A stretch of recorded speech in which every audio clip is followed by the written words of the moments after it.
Contrairement à ce que beaucoup de gens pensent, la surdité est loin d'être rare. Elle est très souvent invisible et mal connue. Par exemple, il y a différentes formes de surdité et différentes aides auditives.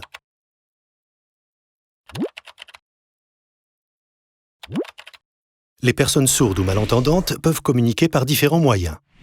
En langue des signes française, en langue française parlée complétée, à l'oral en s'aidant de la lecture labiale ou en utilisant l'écrit.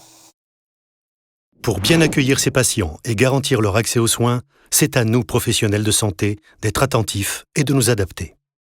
Lors d'une consultation sans interprète ni codeur, vous pouvez adopter ces bonnes pratiques. Restez bien en face du patient, regardez-le, ne cachez pas votre bouche et ne soyez pas à contre-jour. Parlez naturellement, prenez votre temps. Vous pouvez aussi écrire ou faire des gestes. Et surtout, pensez à adapter votre discours, à le simplifier et à le reformuler si besoin. Pour vous assurer que la personne a tout compris, proposez-lui de vous dire ce qu'elle a retenu ou de vous poser des questions en reprenant les différents points abordés. Gardez à l'esprit que pour une personne sourde ou malentendante, communiquer en milieu entendant est fatigant.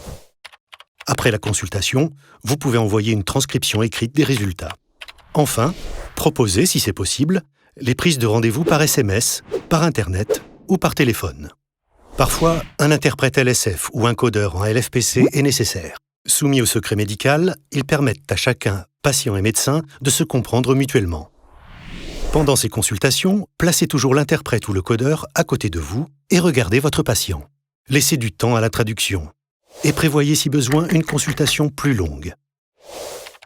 Assurez-vous d'être compris par la personne, car le rôle de l'interprète ou du codeur n'est pas d'expliquer, mais uniquement de traduire.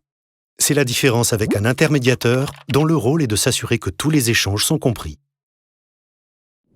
Il existe dans les établissements hospitaliers des unités d'accueil pour les personnes sourdes ou malentendantes dont les interprètes peuvent être sollicités. Des associations peuvent vous orienter et vous conseiller. Pour en savoir plus, rendez-vous sur notre site sansgene.com.